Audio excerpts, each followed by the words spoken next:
Hello நண்பா நண்பீஸ், எல்லாரும் எப்படி இருக்கீங்க? நான் சூப்பராக இருக்கேன்.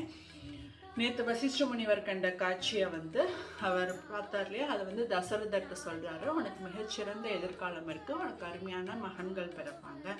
நீ பக்கத்து நாட்டில் அங்க நாட்டில் இருந்து கலைக்கோட்ட முனிவர்னு ஒருத்தர் இருக்காரு, அவரை கூப்பிட்டு நீ யாகம் செஞ்சேன்னா உனக்கு புத்திர பாக்கியம் கிடைக்கும் அப்படின்னு சொல்கிறாரு. தசரதரும் பக்கத்து நாட்டு மன்னர்கிட்ட சொல்லி அந்த கலைக்கோட்ட முனிவர் இங்கே வர வச்சு யாகம் பண்ணி புத்திர காமேஷ்டி யாகம் பண்ணி குழந்தை பாக்கியம் கிடைக்கிது. அவர் ஒரு பாயாசம் தராரு, அது எல்லாருமே சாப்பிட்றாங்க. கௌசலை, கைகேயி, சுமித்ரை 3 பேருமே சாப்பிட்றாங்க. எல்லாருக்கும் குழந்தை பாக்கியம் கிடைக்கிது. அவங்க 4 குழந்தைகளாக பிறக்கிறாங்க. 4 குழந்தைகளுக்கும் வசிஷ்ட முனிவர் ராமர், பரதர், லக்ஷ்மணன், சத்ருகன் சொல்லிட்டு பேர் வைக்கிறார். தேங்க்ஸ் ஃபார் வாட்சிங்.